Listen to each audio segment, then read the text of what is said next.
This is a Danger Entertainment podcast. DangerEntertainment.net. Danger Entertainment Podcast Network.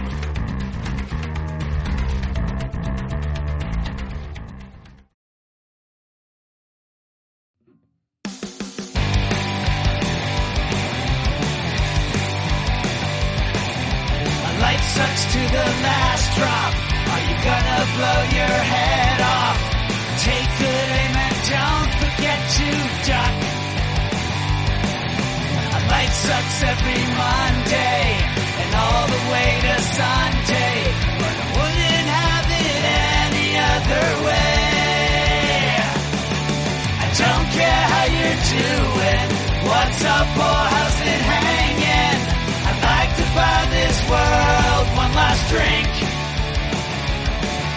And life sucks all of the time. Stick it up your sunshine, and then you'll see the clouds every day.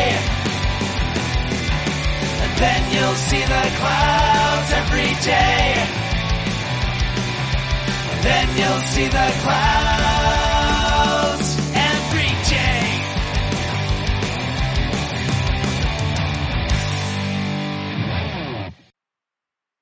Welcome to the podcast, everybody. I am Jen. I am your hostess for the day. And with me, as always, we have Brian and, drum roll, we have Henno. Henno. Long time no see, sir. How are you? I really want to do a Lionel Richie like, "Hello, is it me?" like, I like it. so, yeah, man, it's been Yes. It's been what, 6-7 months since you've been on here. You know, we joke, but it's probably been almost 2 months because we haven't been. You don't think so? We haven't been doing Month and a regular half. episodes for. Okay, well, fair enough. That's probably right. Yeah. It hasn't. It's been since I went to Jamaica. Yeah, that's right. It was before Jamaica. Well, it was that. One before. It was Yeah, the last time we recorded was before I went to Jamaica. right because I had sent out that text that was like, "Hey, do you guys want to record?" And Henna was like, I'm on my way to Jamaica" or something to that effect. Or like, Yeah. oh, And I've been back for a month, okay. So all right. So yeah, it's been about a month Just and a about. half then. Yeah, man. month and a half, something like that. Well, I mean, obviously we know who's going first here, so or me and Jen could go first, and then just the rest of the episode we could take off. Can So. be me. Yeah. This is the Honestly, that might be the better choice here, because I'm sure, Henno, you have a lot to tell us. I don't know. Maybe I don't. It would be kind of funny if he was like, "Yeah, I did Jamaica. It was whatever." You know. All right, I'm caught up. I don't know. Yeah. So what do we want to do, guys? I don't know. I'm feeling the vibe of letting Henno go last. Okay. Are you okay? All right. I am. So we will break the rules this one time and one time only. Just let- One time. And we will let Henno go last because Everybody I gets have a one. feeling it will be much more entertaining than what Brian and I are going to say. And Wow. last thing we want is for us to Wow. be overshadowed. Dang. Talk about just I know. just straight up getting minimized by somebody. Wow. What if I had some significant breakthroughs or something this week? Doesn't matter, you know. Henno talking about, slapping around in the water is more important than my emotional breakthroughs. That's cool, No. As- You know that's not true. No, the beauty of what I just said was I'm talking about being minimized, and I'm like minimizing Henno in the same thing. This is true. Yeah. Ah, man. I'll go first. How ironical. Yep. So I'll go first. I talked last time about, my grandma passing away, and I couldn't end up going to the showing or the funeral because I got absolutely dropped over the weekend by a series of migraines. And just the last 5 days, I think yesterday was the only day I didn't have one at all. Today I've got that dull throb of one that it feels like at any time it could decide to really ramp up, or it might just not, and that's the fun part of migraines is, you almost have to medicate as soon as, well, it depends on how you're medicated. In my case, it's when I get them, I medicate. So you almost have to medicate as soon as you start getting them because you want to stop it before it gets, too strong, which kind of stinks, because I don't like to, like if you have a little ache in your knee, a lot of times, I'll be like, I'm not going to take anything for it. If my knee's like throbbing, then yeah, maybe I'll take something, but I can't do that with the headaches as much. But it really kind of stinks that they shut me down the way they did this weekend. It just, for the better part of, I basically lost 3 days out of the last 4 days, because I didn't get out of bed. I couldn't. It was like I told you guys earlier, it's like I had a sheet up over my head because even the air from the fan in my room was hurting, my head. So yeah, that was fun. But, so basically, that tells you I haven't done much over the last few days. But, I got some, I got information from my social worker now to talk to a psychiatrist about taking or going through a more thorough evaluation for ADHD. And, now the part that stinks is I have to call and make an appointment for that. So, that's not a strong point of mine. So I have to do that before, and then we'll see where that goes. Hopefully the one they recommended to me, hopefully they take my insurance, because if not, then I got to, contact my insurance and find one that does. And it's a real something rather, because they have a website where you're supposed to be able to just go, look for specialists or whatever. But for some reason, because I'm on the Medicaid plan, it lies to me a lot. Like, oh yeah, they take the, the plan you're on. And then when I call them, they're like, no, we don't take that. Like, awesome. Thanks. So yeah, there's, that's been going on, but it's weird because I've been reading more and more little things about the negative, or the I forgot the term for it. I keep forgetting it. It's the version of ADHD where basically you don't do things, and it's really interesting because, like I said, as I read different stuff, like some of the stuff has little nuances, and it's like, oh yeah, I do that, and like I never realized that could be this. This really stopping me in my tracks, or this part of my life or whatever. So it's like, I really feel like this goes deeper than I even thought that it does, if that's what this is.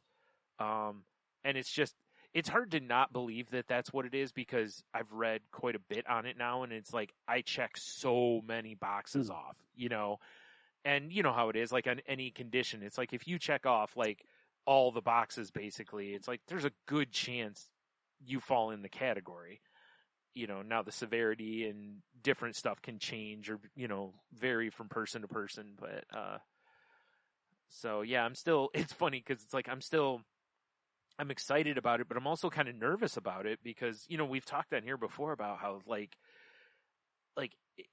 imagine if you hit a point in your life where what's really been bothering you could kind of just be not full on lifted off of you, but really lightened up. And it's like, I'm kind of scared and worried also, because if it is that way, I don't know what I look like post that, and I know there's a long ways from me to that point, but it's kind of a weird spot to think about, even because my social worker and my therapist have both kind of asked me, like, well, what if this is what's been bothering you, and, like medicine really helps or something like that. Like, what does your life look like after that? And I'm just like,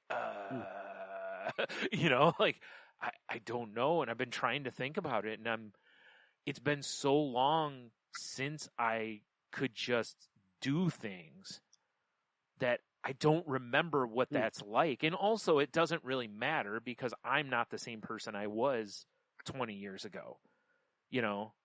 So, and even if these medicines or therapy, whatever it ends up being, helps, I'm still not that person anymore. I'm a much different person. I have different tools, a different mindset.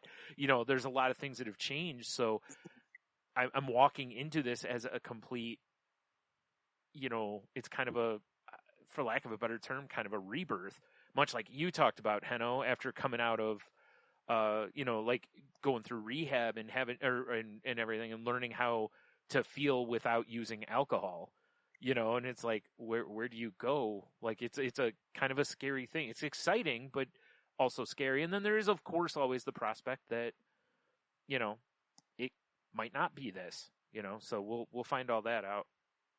So yeah, I just need to, you know, I just need to make myself make the appointment. That's the problem. Yes, you do. It's always the problem, you know. But I was reading the other day though that somebody actually pointed out that this not just an anxiety thing. This is a symptom of this kind of ADHD also, in that like putting off little things that feel like giant things, and anxiety, you know, reigns in both worlds. So, but also that type of ADHD can make you do that, which is avoid things that are good for you, that are little things and whatever. So, you know, like I said, there is potential for a lot of overlap in here too, but it could be also that I've tried things that are like, oh, this will help with anxiety, and maybe that's why some of those things didn't work real well. Is that maybe some of the stuff is not anxiety, maybe it's, you know, something else. So we'll see. You know, like I said, still excited, but also, you know, little scared, but not bad scared, you know, like it is not like it's going to keep me from finding out type scared, you know, like I'm for sure going to make the phone call at some point, but you know, and if I don't, I'll be going to my social worker and therapist, and of course they'll be like, why haven't you done this yet? You know, because like, what can we do to help you get this done? Like, do you want to do it while you're here? You know, my social worker offered that last time, and I'm like, that feels so weird. Like, to essentially, for lack of a better term, to kind of minimize it even, is like to have someone hold your hand through, but also it was like, I don't know, maybe that is what I need. I don't know, you know, I've never tried that. But it felt really like, no, I'm a big boy. I can do this on my own, you know? But then I'm also kind of like, but can you? Can you? Because here we are like a week later, you know? Man. So, yeah, that's, you know, been the majority of it with me. Everything else is just, you know, just whatever life stuff. And I've been really feeling my depression a lot lately. And I think that has to do with the headaches and stuff more than anything, because, you know, when those headaches drop you for 2 days, 3 days, you know, you really kind of, you're basically being put into depression land. You know, and now it's like, oh man, I got to fight to make sure I don't stay here. So, you know, I think that's been kind of a problem the last few days and whatever. But I also feel like that'll pass. You know, at some point my head will hopefully not be bothering me every day, and then I'll be all right. So, yeah. So there you go. I think that's about it with me. All right. Well, with me, there's I guess 3 parts. Work is going good. I just got back from a trip to Kansas. I said I wanted to see Dorothy and Toto. Right. My director laughed and said, that's only when tornadoes hit, so you probably don't. And I said, you're right. I do not want to see Dorothy and Toto. Right. While I was there was funnel clouds that were sighted and an extreme thunderstorm.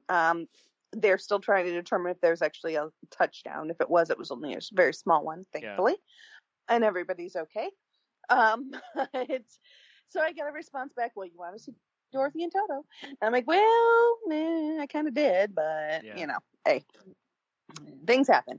But it was really cool because I got a chance to see and meet face to face some of my team members, which I've never met. And I've been on the team for over a year. I was really able to focus on making a lot of friendships and relationships with these people. And I was able to kind of focus on that.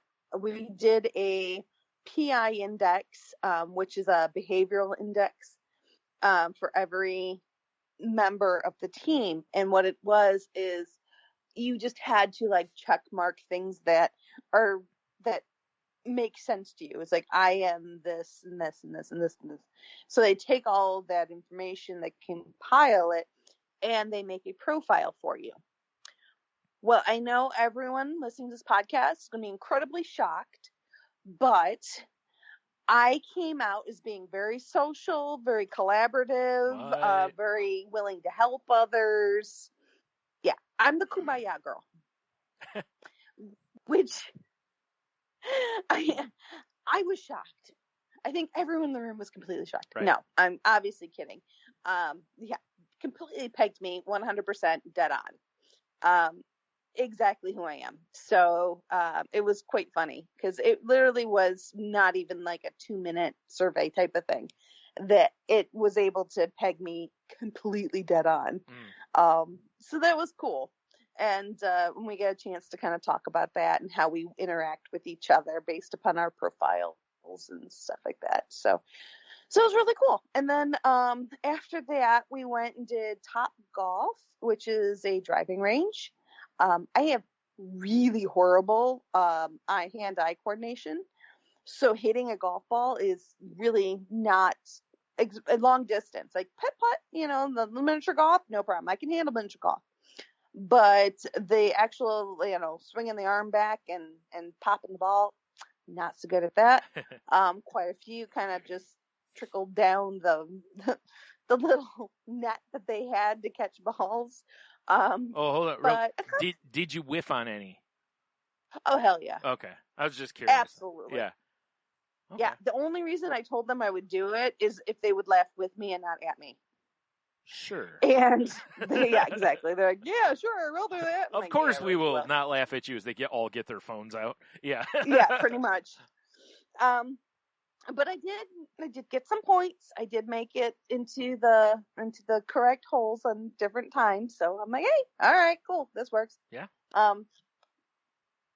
So that was a lot of fun. And then we went to a brewery and had some wonderful pizza. Yeah, it was really a fulfilling trip. I really feel that I made a lot of progress and a lot of groundwork.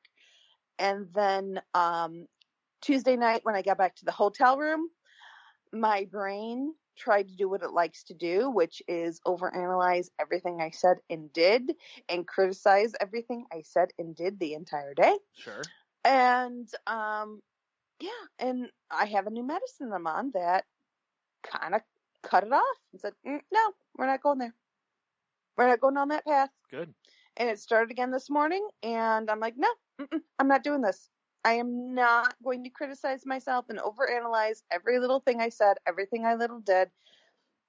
No.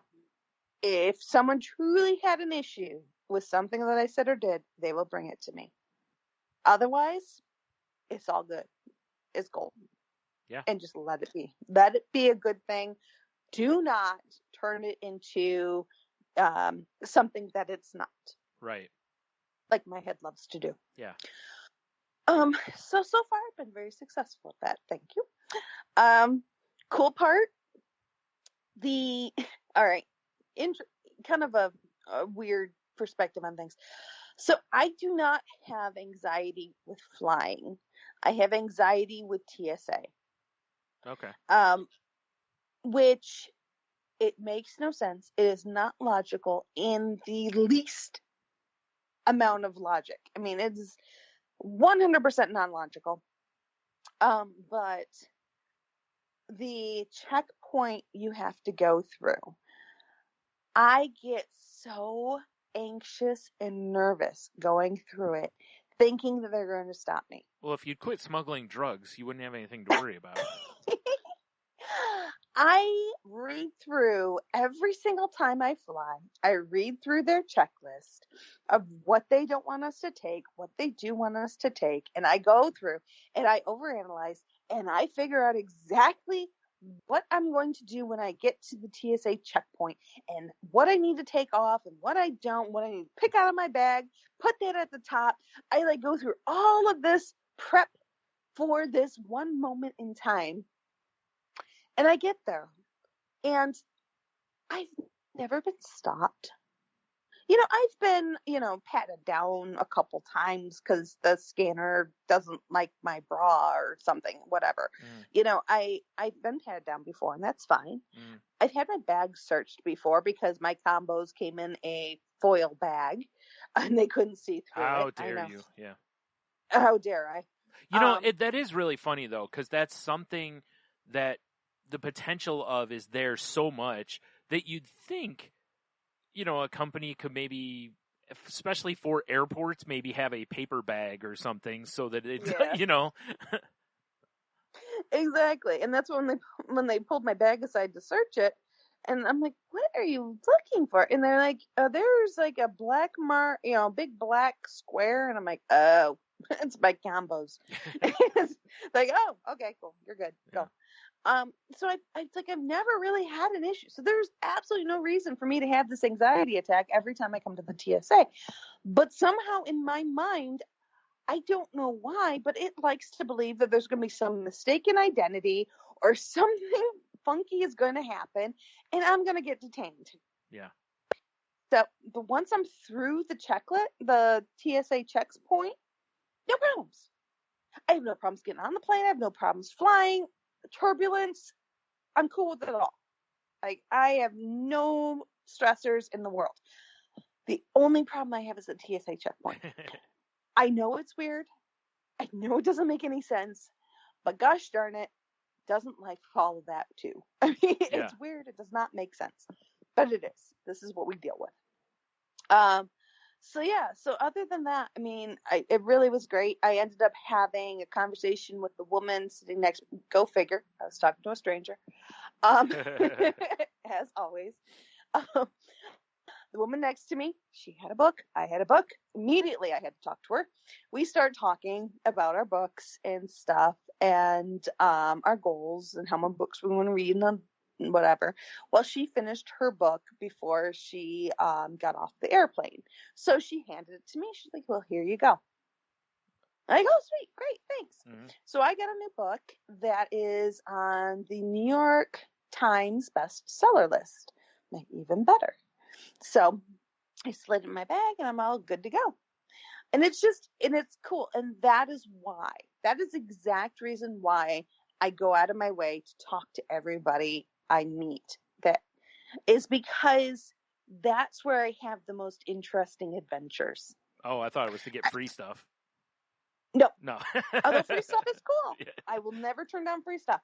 But it's seriously because that is where you get the most interesting stories, the most interesting, just everything about it. You just find out information. It's just really, I feel so sorry and sad for those that are so shy that they kind of hide in their own shell, or they're too concerned about what other people may say or may think, so they don't reach out. It just seems so sad to me because I get so much joy just by, talking to the clerk behind the counter, or, if someone has really great shoes or looks really pretty that day and you don't say anything. I mean, that makes their freaking day, folks. Yeah. If you say, if someone's walking into work and they have a really pretty dress on, granted, I know, guys, there's a lot of ramifications, so you can't really say much sometimes. But, if you're a woman and see another woman with a pretty dress, tell her it's a pretty dress. She thought long and hard about what dress she wanted to wear that morning. And if she's feeling good and you tell her she looks good, she's going to step higher the rest of the day because you said she looks good and she's going to be proud. So why would you deprive someone of that moment? Mm-hmm. let them be happy and feel good about themselves and all this other stuff. And eventually it'll come back to you too. But just put that joy out there. I don't understand holding back. Yeah. Now, the funny part, I dated someone for a short time that had a lot of issues with that. And he was very reserved and very stoic in a lot of ways. And he just could not see my point of view. And we ended up pretty much breaking up over it because I'm like, no, that's kind of me. I mean, I'm not going to stop doing this. Right. It's like, this brings me joy, brings other people joy. There's no harm to anybody. Yeah, no, Yeah. I'm not stopping. Yeah, my mom's the same way. She's very much, if she sees something and she likes or whatever, she's usually the type to, oh, I really like your bag or your, whatever type of thing. So, and you're right. Like once in a while the people you say it to might be kind of awkward, only because that's probably just who they are. Like they're not good at accepting compliments kind of a scenario. But, but most of the time people will at least smile and say thank you. I mean, if you tell someone you like their shirt, usually they look down because it's weird how we put shirts on, go out, and then someone goes, oh, nice shirt. And you look down and you're like you absolutely have no clue what you're wearing. It's so funny how we completely forget, like, oh yeah, this. I had the best conversation with a little girl today. Her name was Kyla. And she was having breakfast at the hotel with her mom. And she was sitting right behind me. And she turned around. She's like, hi, I'm Kyla. I'm like, well, hi, Kyla. Nice to meet you. She's like, do you have a dog? I'm like, well, not right now, but I do dog sit and I pet sit. She's like, oh my God, that's so cool. And I'm like, do you like animals? She's like, yeah, my grandma has some. And, so we had this great conversation. And her mom was very sweet and kind of, would interject if she needed to, but it was just beautiful. It was just a wonderful little conversation with a little girl that loved animals, and and so do I. So we just kind of connected, and it wasn't long, but it put me in a really good mood. Yeah.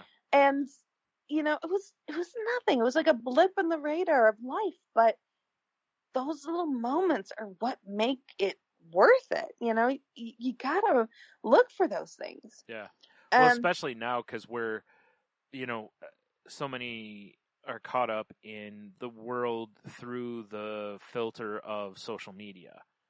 And it is, but it's not the real world, because social media only puts things through only what people want you to see.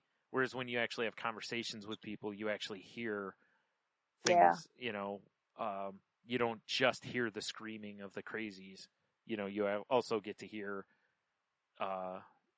just people's stories and whatever. So it is nice to kind of have that check-in that, oh yeah, the world isn't all completely gone off the deep end. Like there are still people just living life, without, screaming and yelling all the time or trying to do harm to one another. Mm-hmm. It's just, it makes me happy and it makes them happy. So I'm going to continue doing it. Yeah. And you taught a little girl to talk to strangers. Yeah. I did. I absolutely did. I did tell her no candy, though. That's a bad choice. Yeah. Puppies are fine, but candy, no. Right, yeah. And then the other interesting thing that happened to me this week is I actually started going to a new psychiatrist. Oh, right. Yeah, her name's Teresa, and she is pretty darn awesome. I was looking forward to it because I've had a older male psychiatrist for pretty much since I've been diagnosed bipolar. This is the first second opinion I've ever gotten. Right. And so I went in and sat down and talked with her. And it was really interesting because she's younger. So I would say she's maybe in her late 20s, early 30s. So I knew she would have a unique perspective on me and my mental health. So we started talking about different things and such. And I don't think she was quite expecting me because I read up a lot on the medication and different things so that I'm trying to be very educated about what I'm going through. Right. So I don't think she was ready for that. And I also like to make fun of my situation. It's my way of dealing with stress and uncomfortableness is I either laugh or I make jokes. So we had quite a few laughs. It was fun. We were cracking up. She's like, I love you. And I'm like, well, what are you going to do? You should have, no, what would have been hilarious is if you'd have looked at her and been like, boundaries, Right.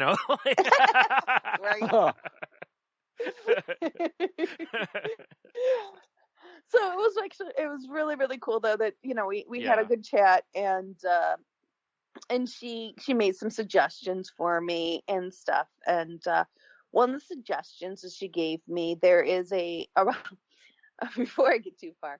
So when I initially came out as bipolar, when they diagnosed me and I started telling my family, I told my mother, I'm like, well, I'm bipolar. And she thought about it and, a few weeks went by and stuff. She's like, Jen, I think you're just a little bipolar. I don't think you're like a lot bipolar. Yeah, you're not full-blown bipolar, right? Yeah, no, I'm just a little bipolar. And so I was just talking dip with your Teresa. toe. Yeah. So I was talking to Teresa and I'm like, yeah, my mom thinks I'm just a little bipolar. And she laughed. She's like, oh, wow. And she's like, no, you check every box. I'm like, oh, I know. I'm an overachiever. I'm going for that gold medal. Right. Yeah. That's why I think it's funny because when you told me that the doctor said that you were bipolar, after like a minute, I was like, and because I remember you going, do you believe she blah, blah, said that? And I was like, yes. I'm like, that makes so much sense. Because immediately so much from our history rushed through my head. And I then was putting it through the filter of what I knew at the time of bipolar, which was admittedly little, but it still helped. And I was like, oh, that makes so much sense. Because then I was seeing your perkiness as mania, and it made so much more sense. It's like, oh, now she had a reason for being so annoying, Exactly. And that's, we had this great talk about it and everything. She's like, oh, you check every box. I'm like, oh, I know. Yeah. I know. Yeah. Overachiever, gold star here. That's right. I want my star. And she just laughed. She's like, you're doing, you do you. But, so we had this great conversation and she actually recommended a medicine, Calypta, that, is actually created for bipolar, both mania and depression. I think I may have seen a commercial for that recently. Anyway, sorry. Yeah, it's fairly new to the market, but it does have one thing. She's like, it does say take it at night. I said, well, why night, not day? She's like, I'm not sure. I'm not super familiar with it, but it does say take it at night. So I'm like, okay, maybe a sleep agent or whatever. Right. So I went home that night. At 7:30, I'm like, I guess it's night, whatever. I'll take the pill. So I took the pill. 10 minutes, I was knocked out flat. Did not wake up in the next morning until 6 a.m. I'm like, that is why they say take it at night. So I'm like, all right, note taken. So, so from here on out, I'm only taking it when I'm laying in bed immediately before I fall asleep. That's when I would take the pill. Yeah. It is so potent. I slept through a tornado. So it is super potent. It knocks me the heck out. Yeah. The upside is I'm getting good quality sleep, a full night of it, not waking up at all, just sleeping right through the night. And so I'm feeling much better during the day. And it does not leave me groggy, which I was kind of worried about. That's really good, yeah. So right now it seems to be doing really well for me. The other upside, and I think a lot of people who have mental health issues can relate to this, a lot of times we don't know where we are until we're past it. Yes. Yeah, I've talked about that a bunch on here. Yep. Yeah. It's like you don't understand like how deep you were or how high you were until afterwards when you're looking back, you're like, holy crap, I was really low. Yeah. Yeah, so that's kind of, it's been hitting me the last day or two. It's just, wow, I was really, really low. And I don't do depression. It doesn't really affect me much. Yeah. Most of the time my problem is mania. But this is probably the worst depression I've ever been through. Yeah. And it's not justified. I mean, it's very justified. Yeah. I'm going through a lot of changes in my life. So anyone would be depressed, but especially when you have mental health issues, it's extra, stressful. So I get it, but man, I had no idea how dark I was. Right. Yeah. And like I said, that's what I've mentioned on here is most of the time I'm that way to where it's usually like, a week after, and then I'm like, oh, wow, I was really kind of in a pit there, and it's weird. You'd think after going through it as much as I have, you'd see it a little sooner. Once in a while I do, but most of the time it's not until you've emerged, then you're like, oh, wow, I didn't realize there was a hole there that I was living in for however long. And shout out to my peeps, my family, my friends, my loved ones. She asked me about suicidal tendencies and suicidal thoughts and self-harm. I've never really had to go through that. Yeah, good. And I truly attribute it to my support system, to my family, my friends, my supporters, my loved ones. I never feel alone. Like, I know at any moment there's a good dozen people I could reach out to that will give me at least a listening ear. Yeah. Even if they can't give me help or understand or whatever, if I had to live in my car, I have a good 10 places I could probably go to instead of living in my car. Yep. And that definitely helps. Because I'm so fortunate. Even though I have had those thoughts, and I have thoughts of, most of the thoughts I have are never of self-harm. They're all just, I wish, I'd be fine not waking up tomorrow type thoughts. But even those, if I start kind of really falling into those, there's enough people that I can talk to. Now, of course, the hard part is always reaching out usually. But I also have enough people that talk to me, that reach out to me, that usually that kind of keeps me from really wallowing in it, which is where it gains its real traction. So yeah, it definitely helps when you've got a good support system. Mm-hmm. And that's the thing, like my mom and I were talking, we went to church and had brunch together, and we were talking, and I told her, I'm like, I've just been through the worst depression. She's like, I check in on you all the time, and you never say anything. I'm like, I know, Mom. I said, I'm sorry. Just sometimes I just can't verbalize it. Right. It just... Well, there's a lot of facets to it also, right? Yeah. Like, first of all, most of us either, like, depression tells you no one wants to hear it. Depression tells you that you're a burden if you share it, because you're going to bring them down. You're going to make their day worse. Depression lies and lies and lies. It's, again, we'll pull the old distorted thinking worksheet out and just, and that's what happens though.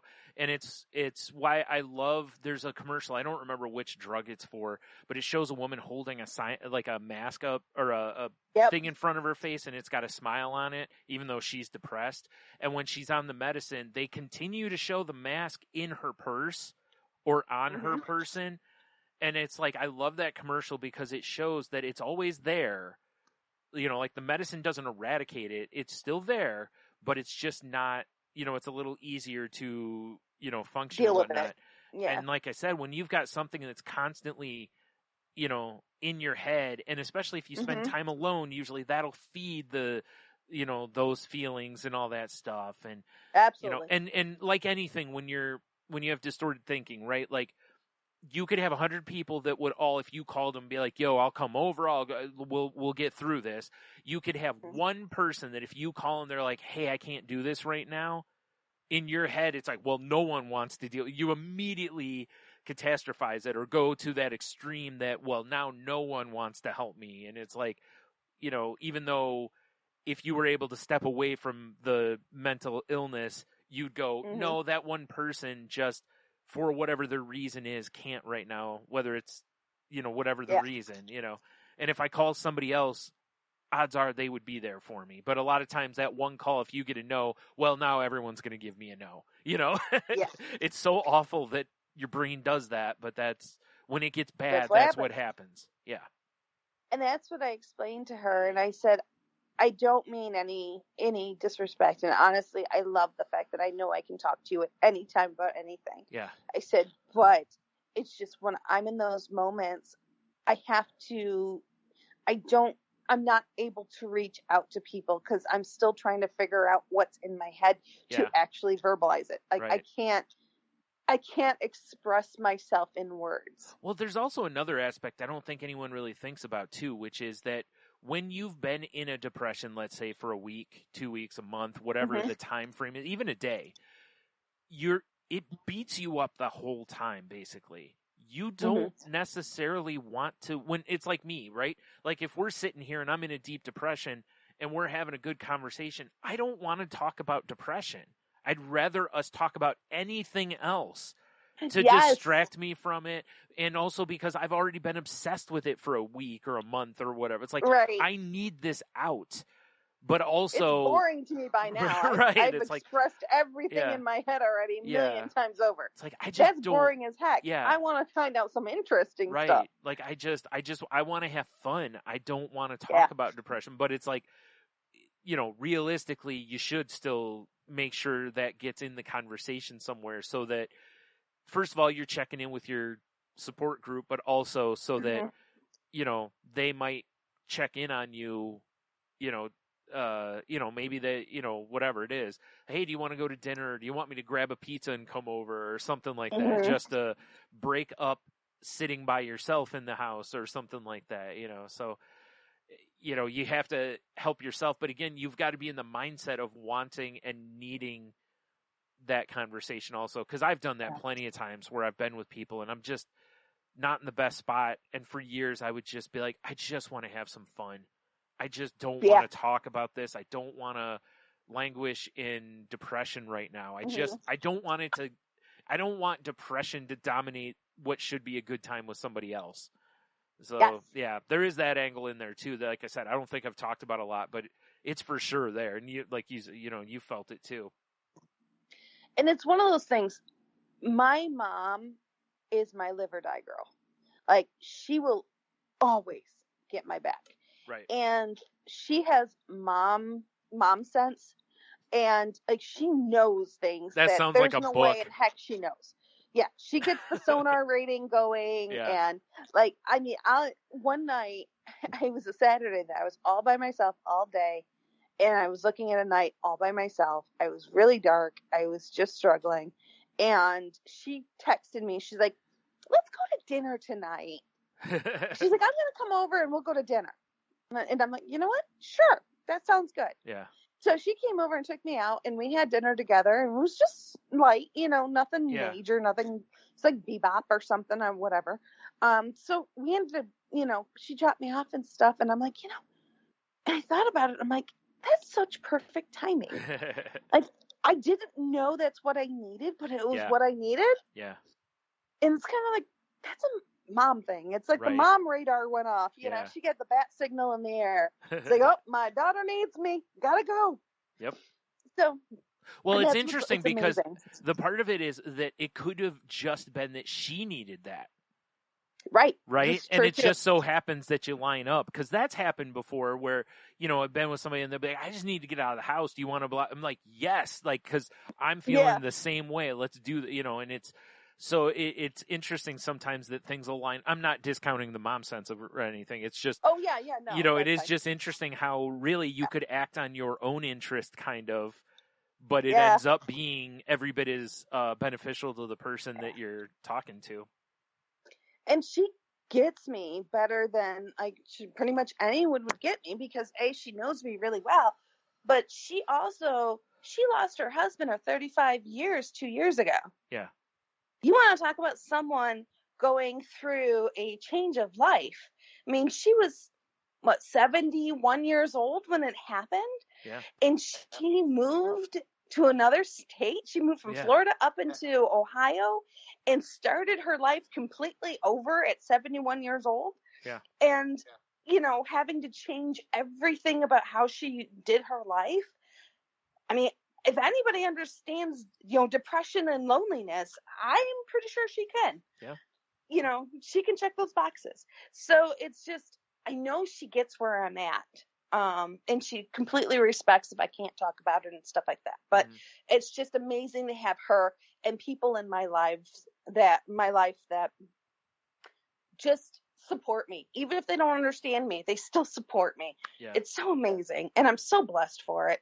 And I know I'm so fortunate. And there's very rare to have people like me that have such support system that I do. So shout out to all you peeps. You're amazing. So with that, I have talked way long enough. Seriously. Henno. No. You're on deck, boy. What's going on? I just kept thinking of mom sense, the opposite of nonsense. Right? Exactly. Yeah. So I said it so sounds like a book. It really does. And, I'm not, I think that sometimes if you do go out of your way to be overly complimentary, it could come back to you, in the form of a letter from HR. But, Yeah. your mileage may vary. Right. But I actually have refrained from certain compliments at work. And because, you know what? I have plenty of opportunities when you're going through an airport somewhere and someone's just got the baddest ass shoes on that you can throw a compliment out or something like that. I do that all the time because I love that. I love wearing bright, for the long, the Vans I wear now are blue and they're dark and honestly I like them, but it's like I feel like I've muted myself. I usually have the pair before were like these bright red ones. I've had like neon yellow Adidas. I wore a silver pair of Adidas for a long time. I like shoes that are just kind of showy. That's where the one part about me where I'm kind of flashy, if you will, would be I like kind of obnoxious shoes. So if I see somebody else wearing a pair of shoes that are in that vein, I'm always like, those are some sick shoes, and everyone's always like, thank you, blah, blah, because I feel like shoes are a fairly safe place. Yeah. And there's usually a story about why they have them. Oh, for sure. Yeah. I remember I told on this, where there was an older lady that saw my red Vans and she's like, I always want to get a pair of shoes like that. And I'm like, so do it. What's stopping you? Like, if that's who you are, that's who you are. Wear the bright red shoes, Yep, go for it. Yeah. It's funny, in Jamaica this time, I would have all these, you kind of make like these, like somebody that you rode next to on the bus from the airport to the resort, or somebody you happen to be floating out in the water and start a conversation with. And then every time you see them the rest of the weekend, you're like, now like this, your little buddies or whatever it is. Yeah. I noticed they were mostly older people, and it's because they just really don't care. They're just having a good time, right? And they're clearly retired, and it was so funny listening to them talk about taking their children and grandchildren on vacation, and how much they just this is why they go by themselves on these trips, sure, because and I was just laughing. But we had one night where we did get to sit down with at least somebody that was within that generational, where we could relate to things, and they were definitely a younger couple, but boy, the dynamic was something. And you could just tell that if it hadn't have been that we were sitting at the same table, we would have never have talked to them at all. Yeah. Like they would have never engaged with other people. And it turned out that they got married on May 4th. And as we were talking about, I was like, so Star Wars nerds? Yeah. And they're like, yeah. And it was fun because she was super into movies and pop culture. So I at least got to talk to her, from the moving the needle standpoint about stuff. And so it was nice to have that experience, but to be honest, it was so uncomfortable because you just could tell they weren't social. Yeah.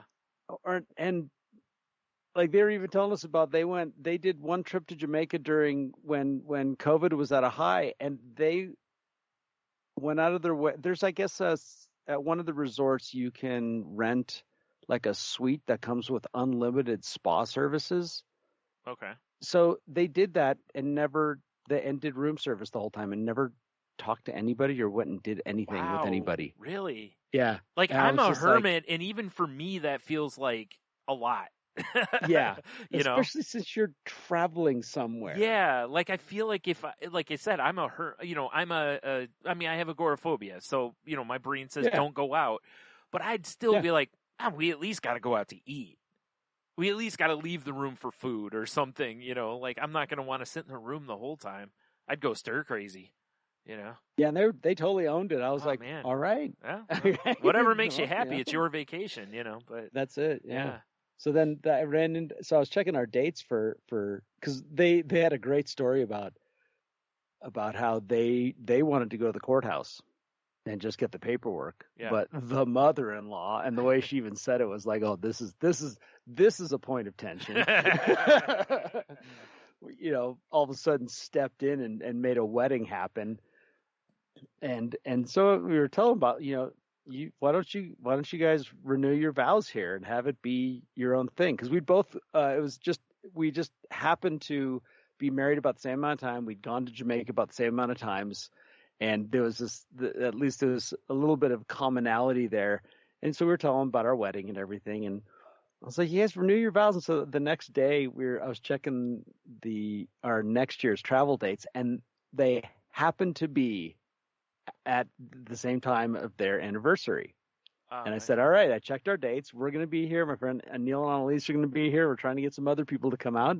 And so we'll be your witnesses and your wedding party for you renewing your vows next year. Right. Nice. And it was just so funny how like even their reaction to I mean, he was very, you could just tell he's a little not comfortable in strange social settings. Right. It's really fun. But we had a great trip, and it was just nice it was a day or two shorter than we have been in the past.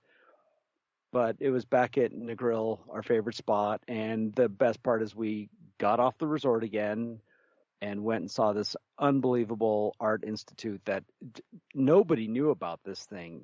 Even the guy that drove us up there, he knew about it because he grew up with the people that were involved with it, but he'd never even seen it before. And even the travel people, the tour people had never even heard about it. And it was amazing. It was beautiful. So if you want to see, it was called Jamaican Giants. And what this guy done is there's these mountaintops, there's a lot of rock. And so they exposed rock underneath it. And then he did carvings. Oh, and yeah. So you posted some of that on your Instagram, didn't you? Yep. It's on my Instagram and my Facebook. It's unbelievable. Yeah, those were cool. And these are all hand carved, some polished, some rough, and we're talking scenes, giant animals, life-size people, all this stuff, and it was in the rock that was in the ground. And then it just so happens that on the way down the hill from this place, we went on a Sunday, so a lot of people are at church and so things were very quiet, at least as far as locally goes, you know, the resorts or whatever, but where we were going, you know, there weren't a lot of people, and it was earlier in the day. And on the way down the hill, there's the artist on the side of the road. Oh, cool. Yeah. And so, Tall Man, our driver, he pulled over and he introduced us to him, and I got to ask him questions about his work and why he did things. And it was really a treat. It made the entire trip. Hey, don't need your opinion. Oh, it's too bad you couldn't get the recording of that, Hanno. Like pull out your phone and, you know, record your conversation with them. That would have been really cool. I don't know what Benny and Gizmo are doing, and then when I got home, this is interesting. Had some little behavioral issues with the middle child. Yeah.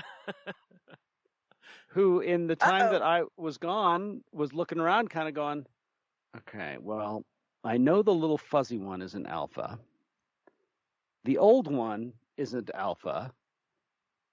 This lady that's staying here isn't alpha, so I must be the alpha. Oh, no. Oh, boy. And when I got home, I'd already seen some stuff on the video camera that I was a little bit like, what's going on there? And when I got home, there was some behaviors that was like, okay, we're doing doggy down right now. Yeah. On the back, flipped over. It's like, yeah, you need to be reminded. It ain't you. Yeah. And Yeah. it took a couple days, but all of a sudden, everything went back to normal. Right. Yeah. There was a couple times where I was like, what is going on here? And it just took me a while to remember that, okay, he's in that year to two, he's testing the boundaries, but also like he's like, if you look at his pack, yeah, it's me. Yeah. And if I'm not here, then it must be me. It's not you, dude.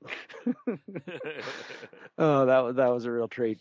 But one of the things I did when I was in Jamaica is I got back into working on our album for the band. And I got a song or two pretty much done and ready to go. And I decided that I was going to keep this up.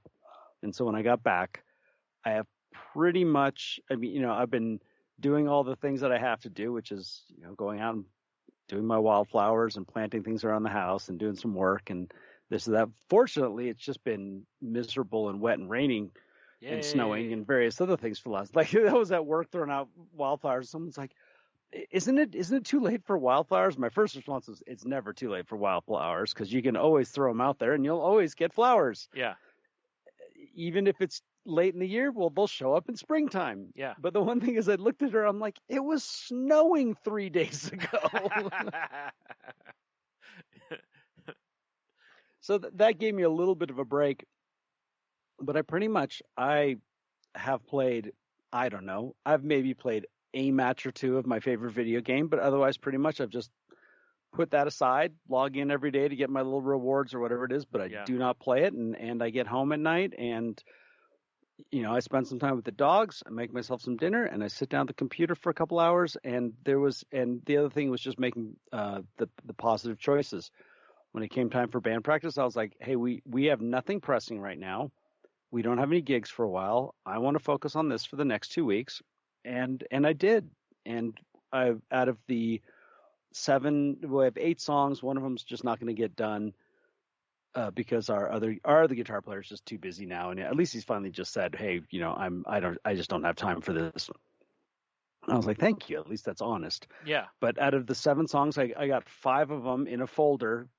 These are ready to go. There's some little things to be done, but they can be imported now and mixed, and then the other 2 needs a little bit of input.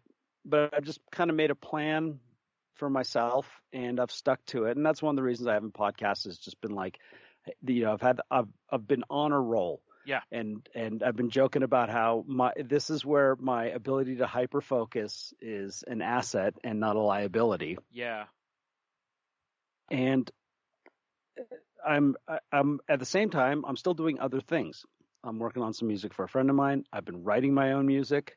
I actually have been working on a song that I came up with just before we left. And when I came back, I keep working on it. And so I don't feel like I'm out of balance in any way. I'm not doing that thing, but this all comes down to, I want to clear out the clutter, not only physically in my life, but also mentally. And unfinished projects are mental clutter that absolutely prevent new things from coming in. Yeah. And what I mean by that is, sure, I still wrote a new song. Yes, I'm doing all other stuff, but I really can't sit down in good conscience and work on new things while I have this old business in the back. Yeah. And it has felt really good. And what I also like, Tom super appreciates it. Like Jason, he absolutely appreciates the amount of work I've put into it. And that feels good. And for me, it's like, this is about the thing I love to do. And also I've been able to, since Brian's really busy, I'm actually doing some of, adding some things for his parts. Really quick. He's meaning Brian that's in his band, not me. Yeah. I'd never be too busy to play guitar for you, It'd just be awful. and I really wouldn't want you in my mouth pulling my teeth out either, but hey, right. Plus Listen, he spells his name all weird. I'm probably better at that than I am at playing guitar. You probably are, yeah. I mean, I've played 2 songs maybe on guitar, but I feel like I could get a tooth out easier. Yeah, or run a drill. Yeah. Yeah, I feel pretty confident about that. Yeah.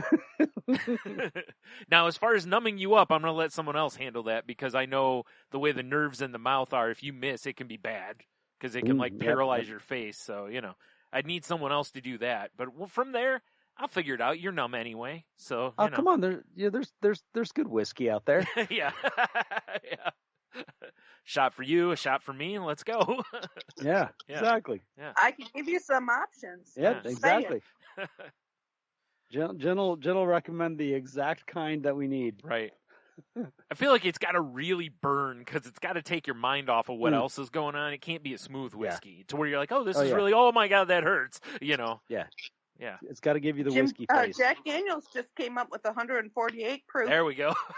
It's a barrel proof. Why? Yeah. It's the top proof that bourbon can ever be.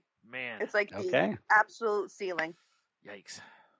And of course, it's a barrel proof. And once you get up over the 100 mark, it's almost always going to be barrel proof. Right. Gotcha.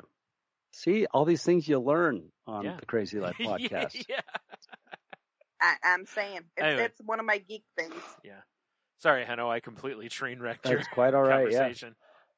It's been good. I've got, found time to get out of town and do things, and work is amazing. Things to be freaked out about, but no freaking out. I feel like I should be just part of an Ice Cube "Today Was a Good Day" video. Nice. So things didn't have to use my AK. Things smooth, like with you taking the time off for Jamaica and coming back. Everything with the way you guys are doing things at work went well. Like a dream. Yeah.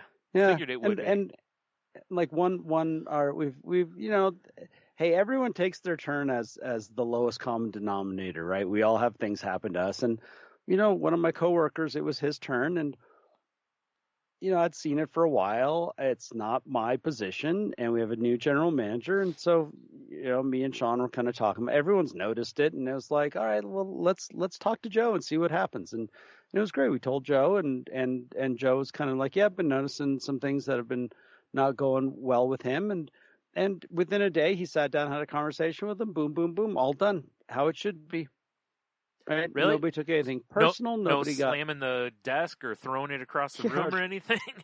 Nothing like, and just the right attitude afterwards, and good. And brought into other conversations about hey, we haven't really come up with how we're doing, our organizational structure and how we're doing reviews and this and that, and yeah, it's been good, and also like one of my things is not to end up. Oh, that was one thing I finally ran into James, my former facilities manager. Oh, right, I was in the hardware store, and there he was in the aisle. Yeah, and I was almost to the point of reaching out to him because I'm like, I'm ready to nip this in the bud. Like, I want to get it over with. I knew I was going to see him eventually. Yeah. But it was just perfect, and so we sat in the aisle and caught up for a while. He's just socially awkward as always. I was the one that walked up to him, said hi, put out my hand. Yeah, right. But it was great. He's really doing well, and what he's doing, his new stuff, and it was just kind of fun catch him up on some things, and he'd ask some questions, and it was great to just get that out of the way finally. Yeah, because like you said, you knew it was going to happen at some point, so it's just okay. Yeah, good that ice is broken, and yeah. And one of the things we talked about was how much the health club would, really. I mean, he was getting his butt kicked because of the health club and the GM at the health club, and Derek's awesome. He's super supportive of all of us. He was super supportive of everything that went down last year and getting new staff in and all that kind of stuff, but. Boy, when he's got a project that he wants to get done, it's like he is pushy, and there's just these little manipulations, and I'm just not going to take it. Right. And I sent him a text message one time, and I got a phone call immediately about him not liking my attitude, and I'm like, well, yeah. I said I'm not letting this happen. What happened to James? Yeah. We are here to help you, but not in this way, and and it's even the last couple of days something came up and it was like, no, we don't need to do this. But then on the other hand, there was some projects that he had going on where he needed someone to come in late at night and take care of some things, and I was the first one to go up there and do it. I don't, Well, I think that helps though too, right? Like when you do something like that, then when he comes at you with the other, and you say, "Listen, man, when you called and said this, I just boom and dropped and came and helped you. So let's just have this kind of relationship. Yeah. Let's not do manipulations. Let's not do attitude. Let's just be adults and handle this as we can." Yeah. Yeah. There was a couple times where I was like, huh? Like, what? I was like, all right. And right away my reaction is just like, oh no, he didn't. And I'm like, and so I looked at Sean and I said, well, let's go up and just have a conversation. And so we get up there and I walk through the door and he looks at me and he says, no, you got no problem. Like, yeah, you're okay. I'm like, okay, good. Yeah. Like, that's what I thought. Yeah. That's I walked out and going, yeah, you know what I'm talking. You know who I am. That's right. Yeah. But funny, you get like all your guys and roll in there like 4D, just be like, I'm sorry, I thought you said something about us. Like you're there to break his kneecaps or something. Yeah. At that point, that's when you start taking your earrings off and your jewelry off. Oh, hell no, hold my stuff. Yeah. Before you get involved. That's what I was doing while I was knee deep in our water feature, like mucking out yucky stuff. I'm just like, excuse me? Yeah. Yeah, exactly. Because 3 days ago, it was in the minutes about what he exactly said, and it's the total opposite of this. It's been great. I just can't, my sticky points right now are some financial stuff, where it's like, all right, yeah, that's gotten a little out of hand. It's time to, start reeling things back in. But other than that, just feeling good about how I'm getting through life right now. And the being productive does feel good. It just does. And it's addictive. It's a habit. I'd rather have this habit. And the other thing is he's an artist at heart. I'm working with him on an album that he's doing, and he's extremely passionate. He loves to drive his projects. He drives everything in his life like this, and it's why he gets things done, but it's also why sometimes he rubs people the wrong way. Yeah. But I'm okay with it because I understand the motivation for it. And, where he's pushed me, I've also been like, nope, I have a plan. I'm sticking to my plan. I said, yeah, I can change some things around and maybe get some of these things going, but these things are going to take time and it's going to get done when it's going to get done. Right. And it's felt really good to set boundaries and to really be honest about things, and then to be somewhat shocked when you're honest with somebody about what you have time to do, and then they have a conversation with you like you never said anything. That's the one where I'm like, huh, okay. But what's been great, I felt like just redirect it back where it's supposed to go. Doesn't have to ever get ugly. Everything can be good, and so it's a feeling I'm on a good track right now, and I hope I can keep this up. At least it'll definitely keep me busy this summer if I can get this thing done. And I'm lucky in that we don't have very many gigs right now. Music in the Valley's kind of tough for local musicians for some reason. And and with a change in our bandmate, this is just going to be a rebuilding year, and hopefully it'll work towards getting this stuff done. We have actually enough new original music to do another album. Yeah. For sure. We could do an EP like today. See, I was going to ask you about that because you've been working on this for a little while because you've had various reasons that have slowed you up. I was wondering about that. I'm like, I bet at some point you guys have probably amassed some other stuff you've written individually, if nothing else. That's like, hey, we could kind of start working on another album already because we've been taking our time on this one. So, okay. Yeah. And it's great because I'm handing all this off to somebody else who's gonna mix this, and because it's called Left Field, so someone's gonna take care of Left Field, and then boom, it's like, hey, I threw it out to Tom. I said, you want to just start recording the new one, and we'll do it ourselves. and it'll have its own feel. Yeah. And it's songs that I'm writing now, so they're going to have more of, my flavor. Right. And Tom's writing some great stuff too, so it's good. And then this next Wednesday we're doing a gig for it's like a halfway house. It's called Men's Second Chance Living, and it's it's part of the drug court program in Idaho. So people who have gone whatever they've gone through, either drug or alcohol arrests, they need to get back out in the world, get a job and all that kind of stuff, but they need to not be jump into their old playground. Right. This is an opportunity to live with other sober men and have a chance to kind of they get the place to live. It's part of their, it's all organized through the court system.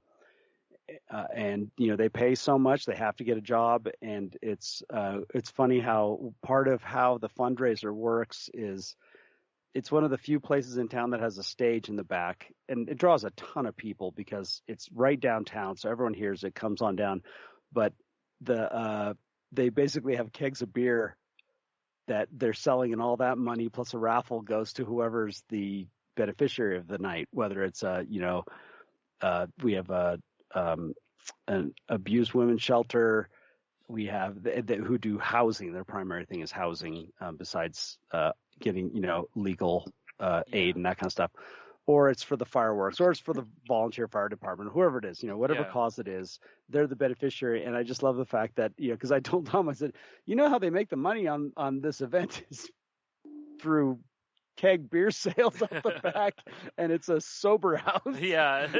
So why don't you get a hold of them first and make sure they're okay with that? Right. That's a good idea. Yeah. And they were, which is great. Right. So it's a great opportunity. The only bummer is it's on the same night as Sharon's Works doing their annual Pride event, which will be the second annual, Pride event for our Valley, which we're a little bummed about, but it's, there's plenty of people in this Valley to have some good shows. Plus they've got the drag queens doing the night after at a Mexican restaurant outdoors. They're doing a little thing, so I get to go up there and still check them out. Well, that's cool. At least, you can still go That'll take be part awesome. in that. Yeah. So looking forward to some music and I'm gonna get away in a couple of weeks and go to have a little weekend getaway and go to we have a town it's a little resort. It's all hot pools, and they have natural mineral springs there. We have a lot of that here in Idaho. So, good things are happening. So that's about me. Glad to hear it. That's awesome. When you were telling us that you had been working on the music, I was wondering, kind of where you had been on that, because it's like I said, it's like, I know it's like you said, it's one of those things that it keeps hanging around. Yep.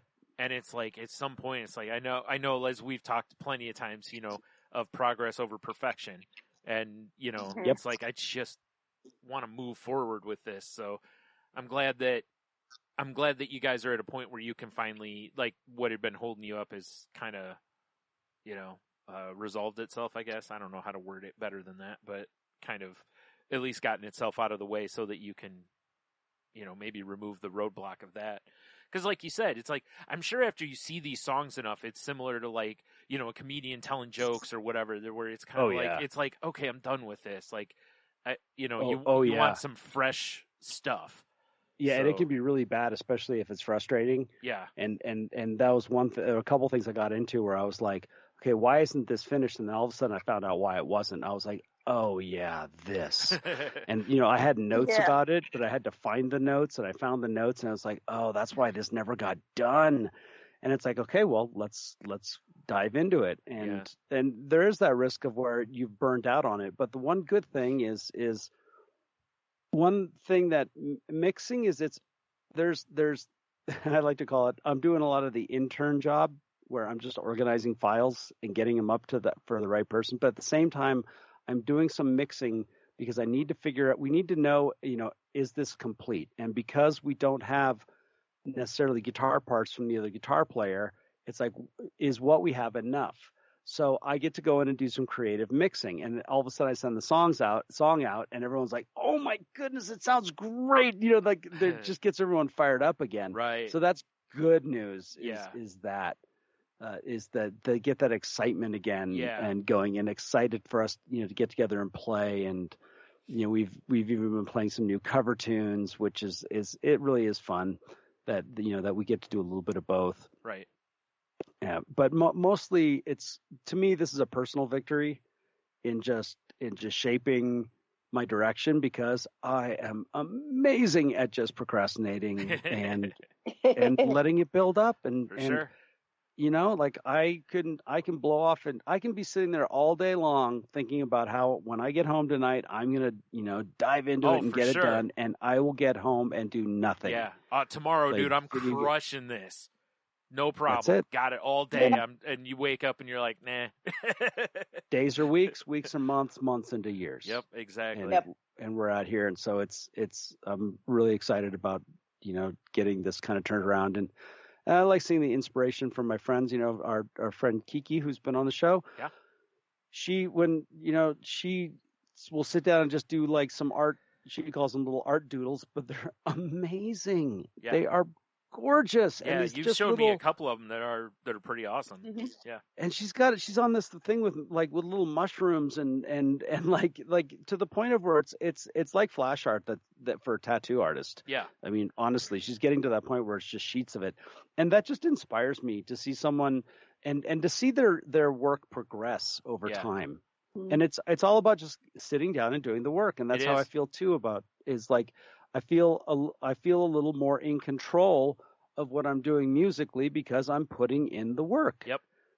And that's the most important thing. It's not necessarily about the goal.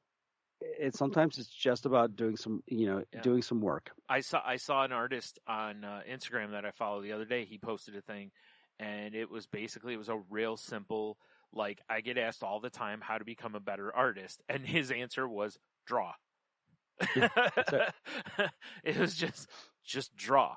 Like, because the more you draw, the more you refine your sight, the more you push your values, the more you do all of it, because you know what work has to be done. Now, there is an element that you do also have to learn some things.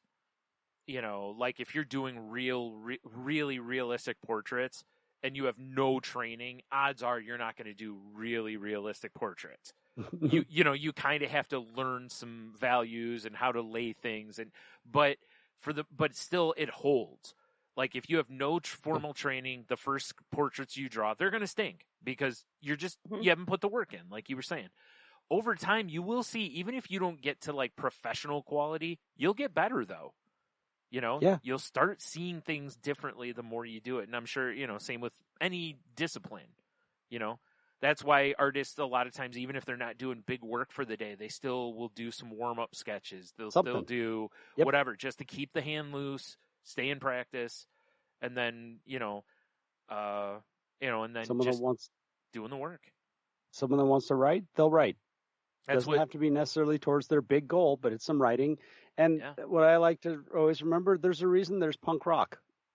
And that's because some musicians, it's more about the passion than it is how good of a player they are. Technique, and the same thing goes with all other art. There's the punk rock version of every single art. That is so true. I had not thought about that. That is so true.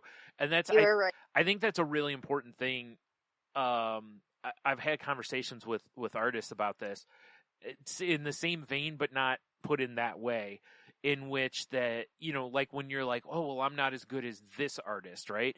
But it's like, yeah, but neither is this guy, but he's been really successful, which tells you don't have to be this guy to be, profitable or, do that for a living or whatever, even if you're not looking to do it for a living, It's like there's always going to be someone better, but there's also going to be somebody who's a different cup of tea. And I don't want to say worse, but they're different. And as a result, it's just different. But people find their home.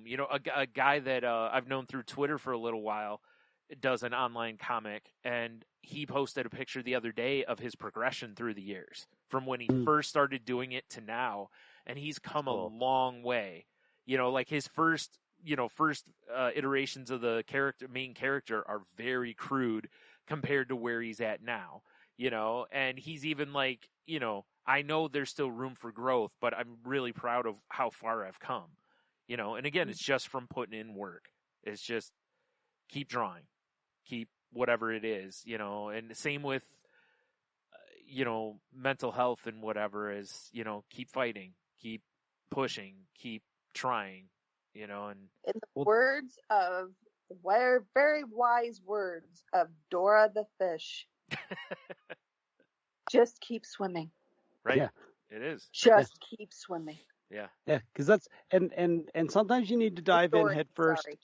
Really, you know, and go in deep. And I was thinking about this from getting sober. Was I had to hyper focus. Yeah. I had to go all in. I had to put things on the wayside, and I had to develop new habits. And that's where I feel like I'm at right now. I'm in an opportunity that I can develop habits that are satisfying to me and really serve my true passions. Yeah. I love watching what's, you know, the latest thing that's streaming. I love playing my video game, but you know, those aren't my true passions. Right. Like And whatever then- TV show you're watching right now, odds are if they immediately stopped showing it and it wasn't available anywhere, you'd be like, you know. But if someone was like, hey, you can no longer handle music, it would hit you so much differently. Yeah. You know. And so it's time for some new habits, and so far so good. Even if it's, and this is the other thing I'm putting my money where my mouth is I've always said, hey, even if it's just for an hour, and some nights it's just for an hour, yeah. but I sit down and I do some work for an hour, yeah. and then you know, then I'll go hang out with the dog or just, you know, zone out on the TV or something like that. Yeah. But I'll put in a little bit of work, and then that little hour just builds up to the next day. It's like, oh yeah, I did get some stuff done last night, so I'm feeling really good. Yeah, remember we talked about that when you hit a point with the gym to where you were putting stress on yourself of going all the time, and you were just like, you know what? Even if I get on the treadmill for 10 minutes, that's okay. That's good enough. That's good enough. Yeah.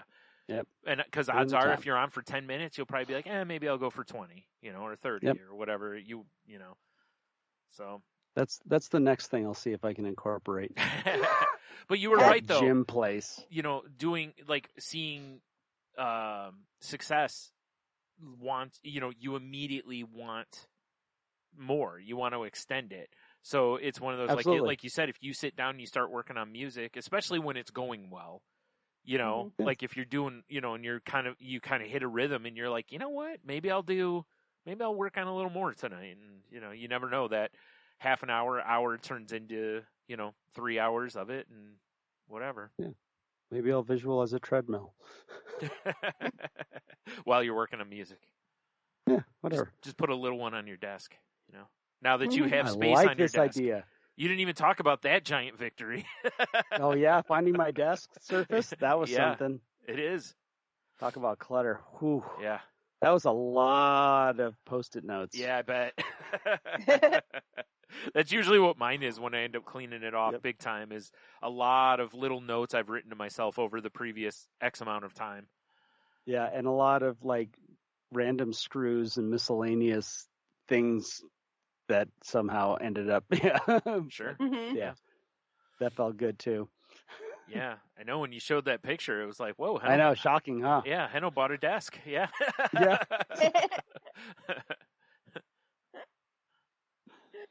Well, guys, what do you think? We good? Yep. Yeah, I think so. Awesome. All right, folks, we covered a lot of ground tonight, and you learned a lot about us. So, I know you have questions, concerns, or comments that you would like to share with us. Constructive only, please. You can always reach us at thecrazylifepodcast.weebly.com is our website. The Crazy Life Podcast at Outlook.com is our email address. And if you'd like to reach me, you can reach me through our Facebook page, which Brian will tell you about in just a moment. Just say, hey, Jen, and I will get it. Or feel free to send me an email through our email address and just say, hey, Jen, and I promise I'll get it as well. So with that, Brian, how can they reach? Well, actually, let's do Heno first. All right. Heno, how can they reach you? You can find me on Twitter at Ida Henno. You can find me on Facebook and Instagram under Henno Heiter and the various messaging services. And you can find my other podcast, which also took about over a month to get a podcast edited, but we just put out our Bulworth versus Wag the Dog. And the best part is we recorded our first The Unwatchables. And I will hopefully get that edited in about a week or so. And that was a treat. All three of us brought in what we consider an unwatchable movie. Oh, man, I love this. Wow. Love that concept. Yeah, and for various reasons and we presented why we think it's unwatchable, and then we discussed, and it was fun. So that'll be in a couple of weeks. Cool, and that'll be fun. It was a blast. Yeah, I bet. Nice. And Brian, how about you? How can we reach you? You can find me on Twitter and Instagram at Stunami. Jeez, I just blanked for a minute there. You can find my other podcast at salty_language on Twitter, or at saltylanguage.com. That show's not safe for work, so please be careful where you're listening to it at. The recent episode, we talked about a ridiculous effort in the wrestling world this past weekend. A guy wrestling with a fully torn off the bone pectoral. It was it just looked brutal. Me, what I've been listening to music wise, we talked about the Sandman trailer that Netflix just dropped and how Diablo Immortal is apparently trying to rip people off. Morbius being put back into the movie theaters and bombing again. And just, a lot of it's pop culture, but it's also just kind of whatever it is we happen to notice. So, yeah, if that sounds good to you, please go listen to us. And again, not safe for work, so be careful. But, yeah, you can find this show on Twitter at The Crazy Life Pod, where I post when new episodes go up. You can find us on Facebook at facebook.com/group/crazylifepodcast. I just lost my spot. We're part of the Tangent Bound Network, which can be found at tangentboundnetwork.com. So please go check out the other shows there. I haven't mentioned this in a while, but speaking of music, our intro song is written by the lovely and talented Henno. And if you haven't listened to it, please, go back and have a listen. Even if you have listened to it, go back and have a listen, because why not? And it's really great at 1.5 speed. Yeah. Yeah. So, we've talked on here about, reaching out to people, and if you need help, because there are really a lot of people out there that want to help. I know it can be tough. I know in some areas, there's long waits and different stuff, but please don't let that deter you. Please hang in there. Please, still try. There are other options like the suicide prevention hotline. There's the crisis text line. There's, other avenues out there for help also. So please try to reach out for somebody. And if you know somebody struggling, please reach out to them and just, make sure they're doing okay. And, as always, please try to be kind to one another and just put good energy out there and, just try not to be a jerk to other people. Absolutely. You know what? Here's your challenge for the week, folks. Go out there and once a day, just say something or do something nice for someone. That's it. Once a day. Simple. Go out there in the world. Spread your cheer and joy, even if you don't have it in your soul right now. If you go out and do it, I guarantee you'll start feeling it. So, highly recommend it.